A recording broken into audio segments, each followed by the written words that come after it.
तो स्वागत है बच्चों आप सभी का आपके अपने यूट्यूब चैनल गीता ज्ञान में। तो जैसा कि आप थंबनेल में देख चुके हैं, आज आप सभी बच्चों को क्या पढ़ाने वाले हैं, हिंदी का जो है काव्य खंड का तीसरा कविता। इससे पहले अगर दो कविता आप नहीं देखे हैं तो वीडियो के प्लेलिस्ट में है, आप जाकर के देख सकते हैं। तो चलिए हम वीडियो को स्टार्ट करते हैं। वीडियो को स्टार्ट करने से पहले सभी बच्चे जो है वीडियो को शेयर कर दीजिए और वीडियो को लाइक कर दीजिए, ताकि जो है अगर आप ऑल नोटिफिकेशन को भी ऑन कर लेते हैं तो और काफी आप लोगों के लिए लाभदायक होगा। क्योंकि देखिए जैसे ही हम वीडियो अपलोड करेंगे सबसे पहले आप तक नोटिफिकेशन पहुंच पाएगा। तो चलिए वीडियो को शेयर कर दीजिए और वीडियो को स्टार्ट करते हैं। देखिए आज जो है बच्चों हम क्या बताने वाले हैं, ध्यान दीजिए। थोड़ा जो है ना आपको डिस्टर्ब होता होगा, यहाँ माता महारानी का मंदिर है जिसके वजह से हमेशा जो है ना, अब जान ही रहे नवरात्रि चल रहा है तो उसमें गाने वगैरह चलते रहते भक्ति, तो उससे हो सकता है थोड़ा सा डिस्टर्ब, लेकिन आपको कोई दिक्कत नहीं, आपको पूरी तरह से हम समझा देंगे, आप टेंशन मत लीजिए। तो चलिए हम वीडियो को स्टार्ट करते हैं और सभी बच्चे जो है एकदम ध्यान पूर्वक देखिए। तो आज जो है हम क्या बताने वाले हैं आप सभी को, कौन सा कविता, चैप्टर संख्या 3 काव्य खंड का तीसरा चैप्टर है और जिसका नाम है अति सुदो स्नेह को मार्ग है। पूरा कहानी पूरा कविता आपको डिटेल में समझाएंगे, एक एक लाइन बाय लाइन भावार्थ बताएंगे। आपको पूरी वीडियो वॉच करना है ताकि आज के बाद जो है बोर्ड एग्जाम में जाने तक में कभी जो है आपको इस चैप्टर को नहीं देखना पड़ेगा अगर आप इस वीडियो को शुरू से अंत तक देख लेते हैं। तो चलिए अब वीडियो को स्टार्ट करते हैं और सभी बच्चे जो है वीडियो को लाइक कर दिए। तो चलिए स्टार्ट करते, देखिए ध्यान देखिएगा।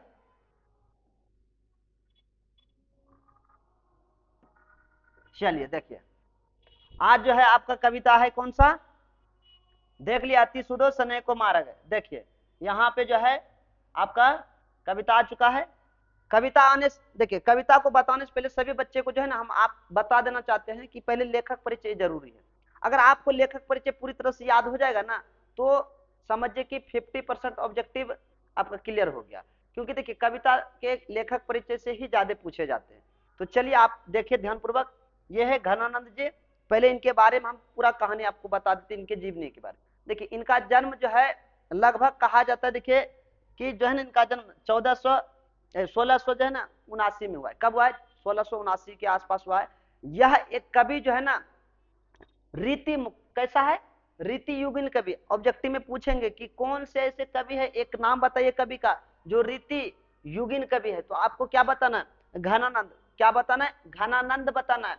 दूसरा आपसे पूछेंगे फिर घनानंद जी जो है किसके समय के प्रमुख कवि थे, तो आपको बताना है मोहम्मद शाह रंगीले। किसके समय के थे, मोहम्मद शाह रंगीले के समय के प्रमुख कवि थे।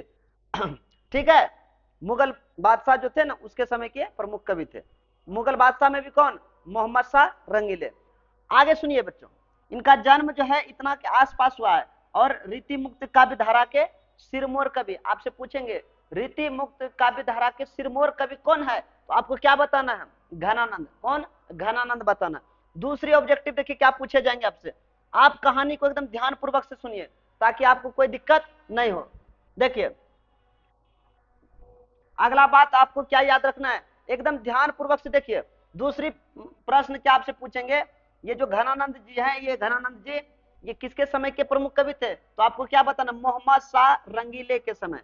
और ये मोहम्मद शाह रंगीले के यहाँ जो है ना मीर मुंशी का काम करते थे। किसका काम करते थे, कमेंट में जल्दी से लिखिए, किसका काम करते थे, मीर मुंशी का काम करते थे। अब कहिएगा मीर मुंशी क्या होता है। मीर मुंशी का मतलब होता है जितने भी कार्य होते हैं ना, पैसे वगैरह का देख रेख, मतलब उसका हिसाब बारी करना, उन सारा कामों का जो है ना जिम्मेवारी किसके पास था, घनानंद के पास। किसके पास, घनानंद के पास।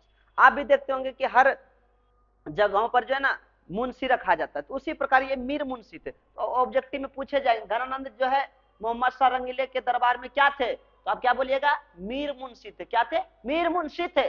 चलिए आगे बढ़िए, आगे बढ़ते हैं।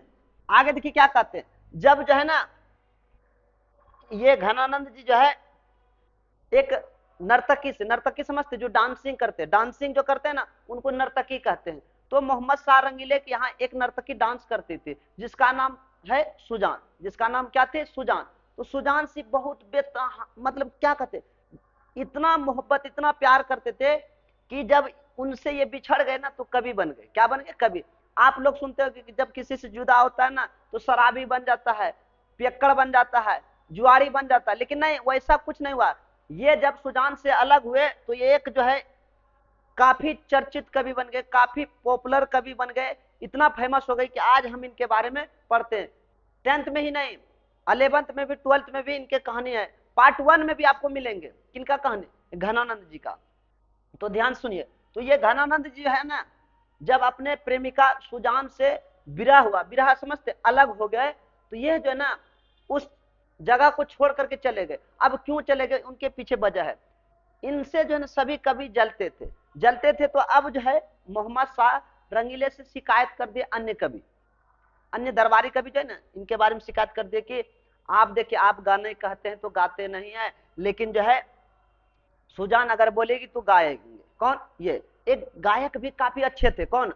घनानंद जी काफी अच्छे गायक भी थे, और साथ ही साथ मुंशी का काम भी बहुत बेहतरीन तरीके से करते थे। तो अब जो है जब ये अलग हो गए उनसे, सुजान से, तो ये जो है ना, ये गायक और श्रेष्ठ कवि थे, गायक और श्रेष्ठ कवि थे, हम बता दिए आपको। जब ये सुजान से अलग हो गए तो एक व्यक्ति थे, कवि थे, जिसका नाम था कवि दंती। क्या नाम थे? कवि दंती। उन्होंने बोला कि सुजान नामक नर्तकी को जो है ना ये प्यार करते थे। ये किसने बताया कि नर्तकी सुजान से ही प्यार करते थे? हम तो नहीं थे उस समय में, आप तो नहीं थे।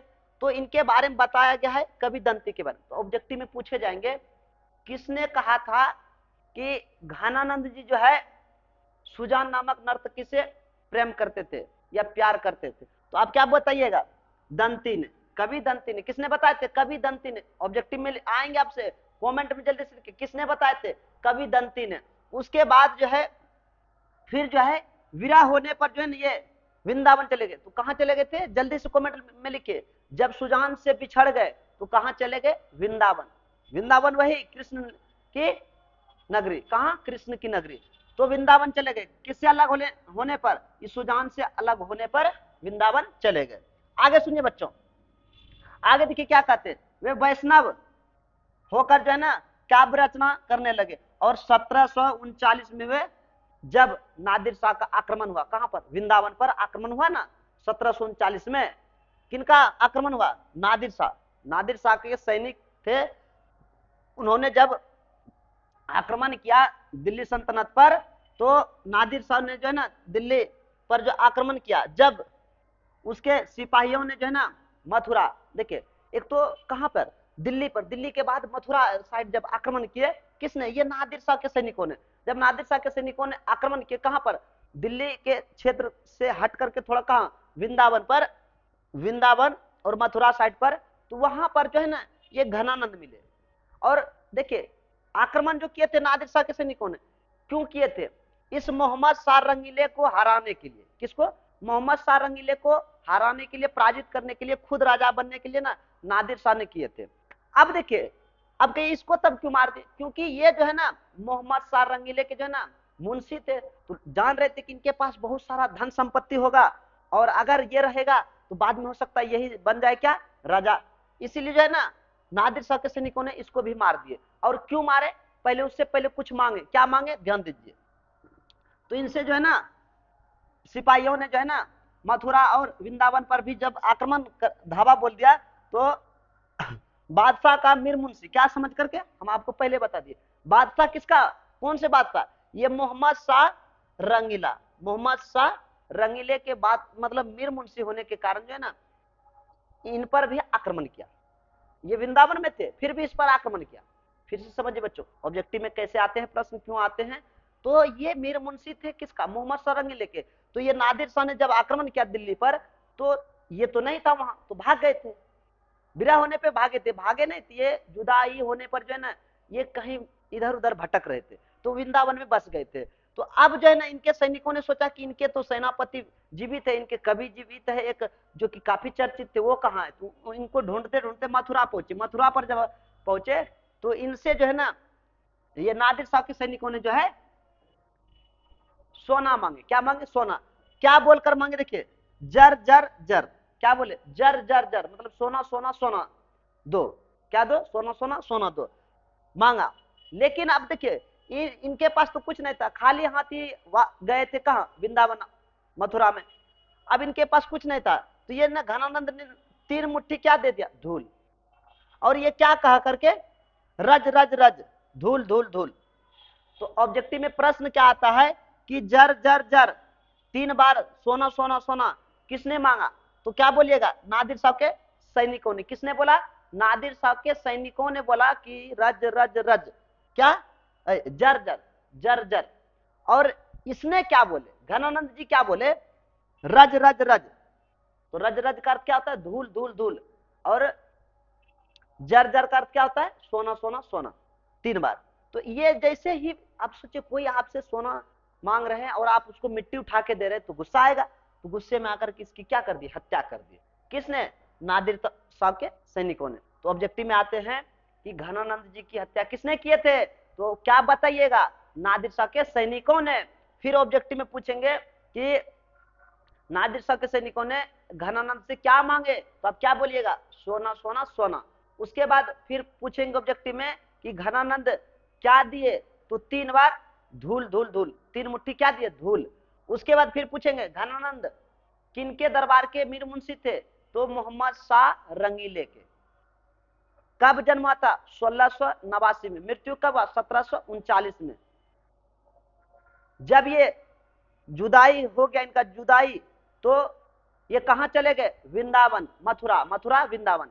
उसके बाद फिर पूछेंगे ये किससे प्रेम करते थे, सुजा नामक नर्तकी से। ये किसने कहा था, तो कवि दंती ने कहा था।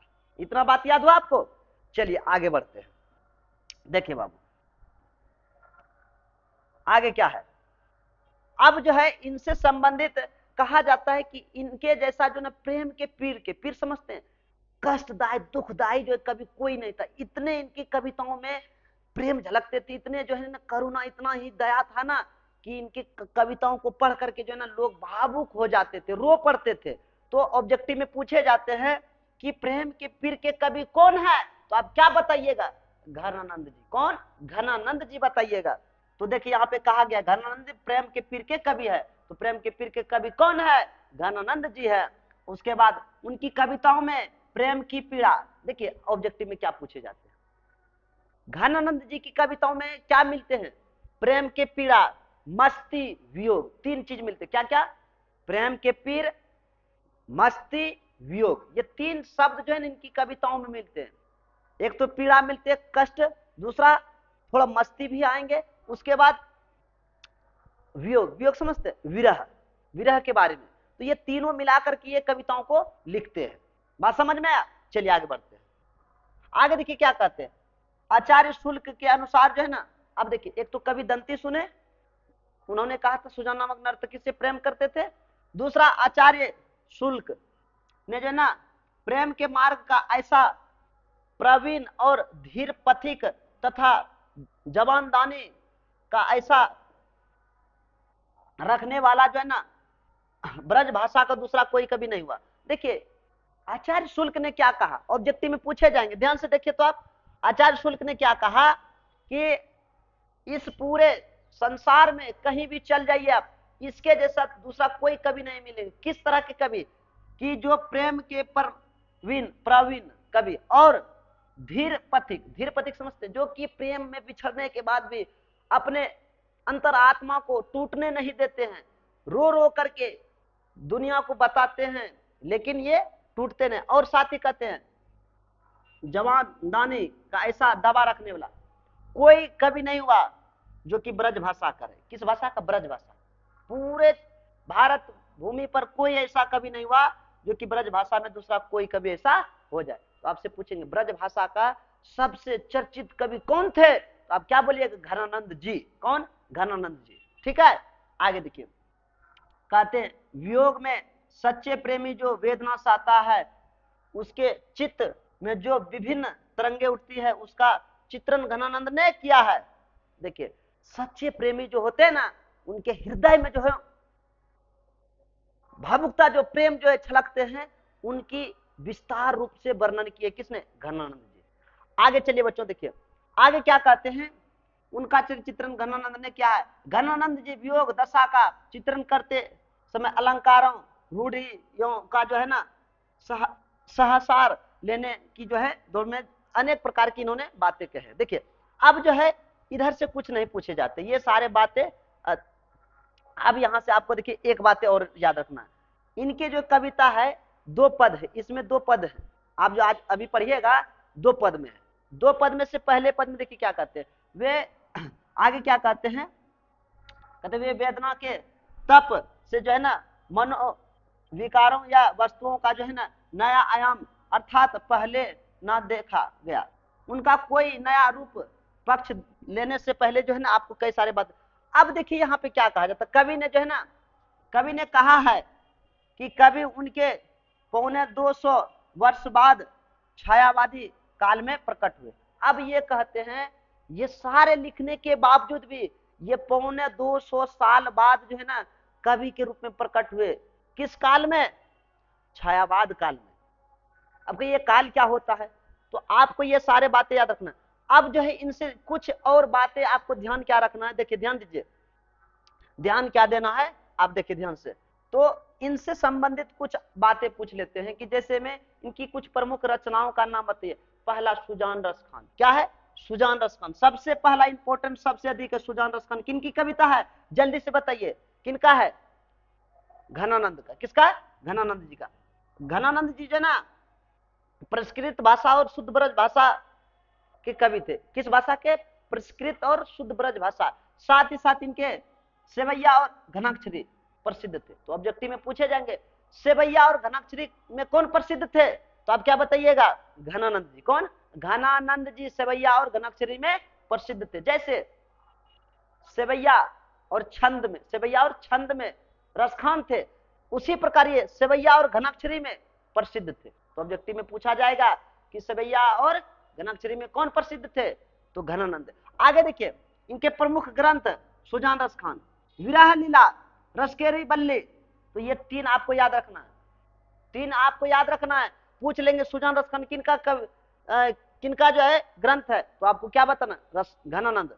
दूसरा पूछेंगे विरह लीला किनका ग्रंथ है, घनानंद। तीसरा रस केली बल्ली किनका ग्रंथ है, घनानंद। ठीक है, आगे बढ़ते हैं।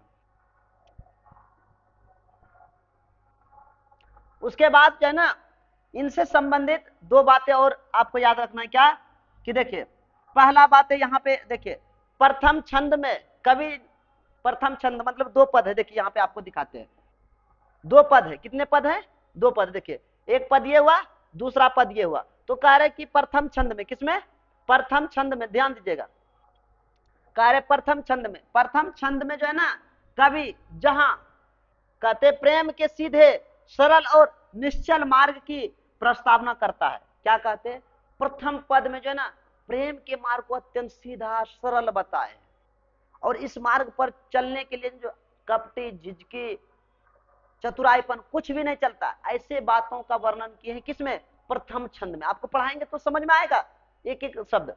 दूसरी बात क्या कहते हैं कि द्वितीय पद में देखिए आगे क्या कह रहे, वहीं द्वितीय छंद में मेघ की अन्योक्ति के माध्यम से, मतलब समझ रहे, मेघ मेघ मतलब बादलों के माध्यम से जो है ना, बादलों के माध्यम से जो है विरह वेदना से भरे अपने हृदय की पीड़ा को अत्यंत कलात्मक रूप में अभिव्यक्त किए।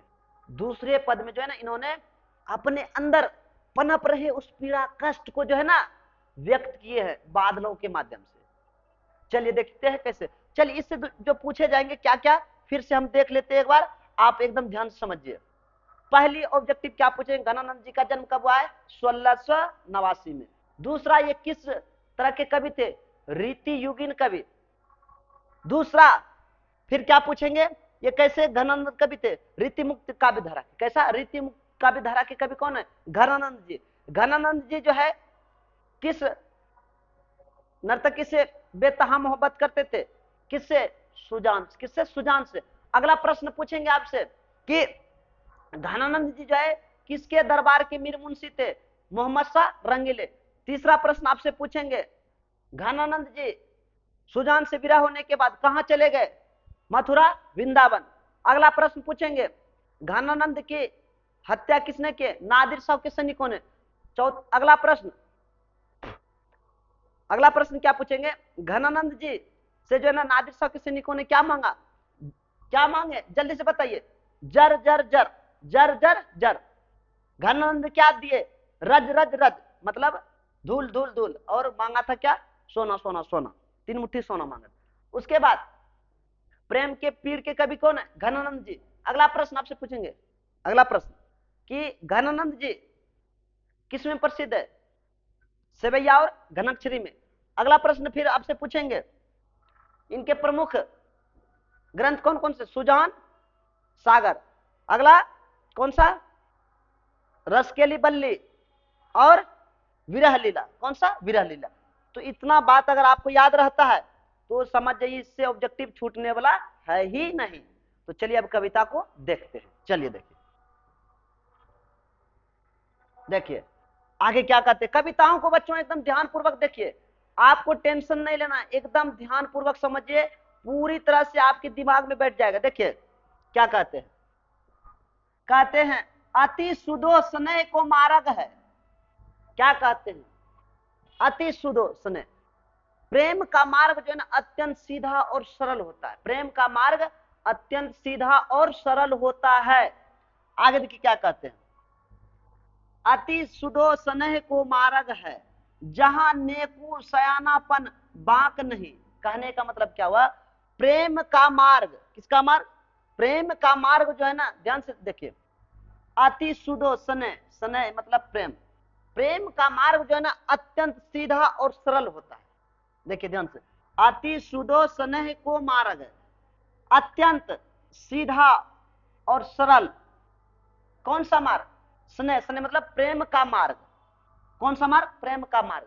तो अत्यंत सीधा और सरल होता है, किसका मार्ग, प्रेम का मार्ग, जहां जिस पर या जहां पर नेकू मतलब कहते हैं सयानापन, नेकू मतलब सयानापन, देखिए यहां सयानापन, जहां पर जो है ना थोड़ा सा भी, सयानापन समझते, चतुराई, सयानापन मतलब चतुराई, बाक मतलब होता है अभिमान कहिए, या फिर आप फिर कह सकते अहंकार, क्या कह सकते, अहंकार, जहां पर जो है थोड़ा सा भी अहंकार या कह सकते हैं चतुराई नहीं चलते। ध्यान से फिर से देखिए, कहते हैं अति सुदो स्नेह को मार्ग है, जहां सयानापन बाक नहीं, ताजे सचे चले तजी अपनोपन झुझके कपटी जे निशाक नहीं। कहते हैं प्रेम का मार्ग अत्यंत सीधा और सरल होता है, जिस और इस मार्ग पर चलने के लिए जिसके मन में झिझक नहीं, कपटी नहीं हो, जो चतुराई पर नहीं दिखाता हो, बात समझ रहे ना, जो झिझकता नहीं हो, चतुराई नहीं करता हो, अहंकार जिसके अंदर नहीं हो, और कहते हैं जो व्यक्ति कपटी होते हैं वह इस मार्ग पर नहीं चल सकते, जो अहंकारी है वह भी नहीं चल सकते, जो चतुराईपन दिखाता है वह भी इस मार्ग पर नहीं चल, जो सयाना मतलब सयानापन दिखाते अपने आप को एकदम समझते हैं कि हम जो है दूसरा नहीं, तो वह जो इस मार्ग पर नहीं चल सकते। तो इस मार्ग पर चलने के लिए आपको सच्चे मन से चतुराई नहीं दिखाना पड़ेगा, कपटी नहीं बनना पड़ेगा। अगर वैसे व्यक्ति बन पाइएगा तभी इस प्रेम मार्ग पर चल सकते हैं। आगे देखिए क्या कहते हैं, आगे समझिए, कहते घनानंद प्यारे सुजान सुनो, यहां एक ते दूसरा आंक नहीं। कहते हैं हे घनानंद प्यारी सुजान, तुम मेरा सुनो, हम क्या कह रहे हैं, इस हृदय में, इस आत्मा में तुम्हारे सिवा दूसरा कोई और नहीं है। बात समझ रहे, कहते हैं घनानंद प्यारे, घनानंद की प्यारी जो है सुजान, तुम सुनो हम क्या कह रहे हैं, यहां यहां जो है एक एक के अलावा दूसरा का स्थान नहीं होता है। जब कोई एक किसी से प्यार मोहब्बत कर बैठते हैं तो फिर दूसरे से नहीं होता है, वही कहते हैं। आगे सुनिए क्या कहते हैं, तुम कौन से धो पाठी पढ़े हो, कहो मन लेहू पे देहू छटाक नहीं। कहते हैं तुम कौन सी विद्या पढ़े हो, कौन से गुरु जी के पास पढ़े हो कि मन भर ले, तो मन समझते हैं माप तौल का एक तरीका होता है, मन 40 kg का मन होता है, कि मन भर लेते हो देने के छटाक छटाक समझते हैं, थोड़ा सा भी नहीं देते हो। लो जानते हो, दो नहीं जानते हो। वही कहते हैं तुम कौन दो पाठी पढ़े, तुम कौन से दो पाठ पढ़ लिया है या पढ़ लिए हो कि मन भर लेते हो लेकिन पे देहू छटाक नहीं, मतलब देने पर कुछ भी नहीं देते हो, देने की बारी जब आता है थोड़ा सा भी नहीं देते। फिर से समझिए, हम बताते हैं आपको। देखिए क्या कहते हैं, प्रेम का मार्ग अत्यंत सीधा और सरल होता है। इस मार्ग पर चलने के लिए अहंकारी नहीं होना चाहिए, कपटी नहीं होना चाहिए, झिझकना नहीं चाहिए। अगर जो इन सब को त्याग सकता है वही इस मार्ग पर चल सकता है। इस मार्ग पर सत्य व्यक्ति ही चल सकता है। बात समझ में आया? तो वही यहाँ पे कहा है, देखिए अति सुदोष नेको मार्ग है, जहां नेको, नेको मतलब थोड़ा सा भी सयानापन जिसको कहते हैं, देखिए ध्यान दीजिएगा, जहां पर क्या कहता है नेकू मतलब क्या होता है, जल्दी से बताइए। सयानापन, बांक नहीं। बात समझ में आ रहा है? तो इस प्रकार से कहते हैं। झुझकी, झुझकी मतलब होता है जो कपटी होता है, कपटी। सयान, अपनोहोपन, अपनोहोपन मतलब होता है अहंकारी व्यक्ति, अभिमानी व्यक्ति जो अहंकार करता हो। निशाक, ये कपटी। झुझकी मतलब जो झिझकते हैं, जो कपटी छलिया होते हैं। तो इस प्रकार से सारे शब्द का अर्थ हम आपको बता रहे हैं। बात समझ में आया? चलिए आगे बढ़ते हैं। आगे देखिए क्या कहते हैं,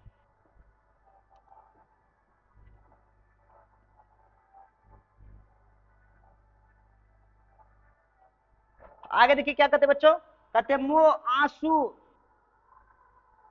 देखिए क्या कहते हैं, मोह आंसू विहीन ले बरसो, कहते हैं मेरे इस आंसुओं को लेकर के बरसो। किसको कह रहे? बादलों को। अब देखिए कैसे कह रहे, कहते हैं पर काज ही, क्या कहते हैं, पर काज ही देह को धारी फिरो परजन्य जरा रथ वह दर्शो। क्या कहते हैं कि हे पर काज के धारण करने वाले, परायों के लिए देह को धारण करने वाले, हे बादलों, पराये के लिए जो आप देह को धारण करते हैं, किसके लिए? परायों के लिए देह को धारण करते हैं। देखिए यहां पे कहा गया पर काज जेहि देह को धार फिरो, मतलब इधर उधर फिरते रहते देह का धारण करके, मतलब बादल को रूप धारण करके दूसरों के लिए। किसके लिए? दूसरों के लिए। जो आप अपना देह का धारण करके इधर उधर घूमते फिरते हैं, कहते आगे क्या, निधि निर सुधा की समान करो सब ही विधि सज्जनात सरसो। क्या कहते हैं, जिस प्रकार आप जो है ना निधि मतलब अमृत, सुधा, अमृत सुधा के समान, जो अमृत के समान जो है ना वो बूंदों को आप बादल का रूप धारण करके दूसरों के लिए, प्रायों के लिए जो बादल का रूप धारण करके जो है ना अमृत के समान, किसके समान? अमृत के समान बूंदों को जो बरसाते हैं और बरसा करके सज्जनता का, सज्जनता समझते हैं, एक अच्छे व्यक्ति का प्रतीत देते हैं। ठीक उसी प्रकार से, ठीक उसी प्रकार से जो है ना क्या कहते हैं, घनानंद जीवनदायक हो, कहते हैं हमें भी जीवन दे दो। क्या दे दो? हमें भी जीवन दे दो। किसको करे? बादलों को करे, हमें भी जीवन दे दो। कहते कुछ हो मेरियो पीर कहिए परसो, कहते हैं कि हमारे पीड़ा को आप हर लीजिए, हर करके बरसिए, हमारे पीड़ा को हर लीजिए और इस पीड़ा को कहां लेकर बरसिए। देखिए क्या कहते हैं, कबहू व विश्वासी सुजान के आंगन मो आंसू ही आंसू विहीन ले बरसो। क्या कहते हैं, हे घनानंद बादल जी, हे घन बादल जी, हमारे इस दुख पीड़ा को हर लो और हमें जीवन दे दो और हमारे इस पीड़ा को हर करके विश्वासनी सुजान के आंगन, मतलब हमारे इस आंसुओं को, इस कष्ट को लेकर के अपने बादल रूपी धारण करके आंसुओं के समान, मतलब पानी के समान बरसाइए उस विश्वासी, किसके? सुजान के, ताकि उसको विश्वास हो जाए कि हम कितने पीड़ा में, कितने कष्ट में हैं। कौन कह रहे? घनानंद कह रहे। फिर से समझ लीजिए, अगर आपको थोड़ा सा भी दिक्कत है फिर से समझिए। देखिए क्या कहते हैं, पर काज ही देह को धारी, कहते हैं प्रायों के, किसके लिए? प्रायों के लिए, आप दूसरों के लिए, किसको? देह का धारण करते हैं। किसका? देह का धारण करते हैं। और पर्जन्य, पर्जन्य मतलब दूसरे, काज मतलब देह, पर्जन्य मतलब प्राय के लिए क्या करते? देह को धारण करते। कौन? बादल। कौन? बादल। और जरा रथ, दर्शो, और इधर उधर फिरते घूमते फिरते रहते। आगे कहते हैं निर्निधि, कहते अमृत सुधा के समान, जो है ना अमृत के समान पानी की बूंद लेकर के क्या करते हैं? बरसते हैं। बरसते हैं ना, कहते हैं सभी विधि से। अब सज्जनता का प्रतीक, सज्जनता मतलब अच्छे व्यक्ति का प्रतीक देते हैं। तो ठीक उसी प्रकार से हमारे इस कष्ट पीड़ा को भी हर करके सुजान के आंगन में ले जाकर के बरसिए, ताकि उसको विश्वास हो जाए इस पीड़ा के आंसू को देख करके कि घनानंद उनसे कितने मोहब्बत करते। बात समझ में? तो इस तरह से कभी अपने पीड़ा के बारे में लिखते हुए बताए। ठीक है, तो उम्मीद करते हैं बच्चों आप सभी ने इस कविता को बहुत ही बेहतरीन तरीके से समझ गए होंगे। अगर वीडियो पसंद आया तो वीडियो को लाइक कर दीजिए, और अगर चैनल पर नए होंगे तो चैनल को सब्सक्राइब कर दीजिएगा और ऑल नोटिफिकेशन को ऑन कर लीजिएगा। तो चलिए बच्चों, नेक्स्ट कविता के साथ मिलते हैं, तब तक के लिए जय हिंद बच्चों।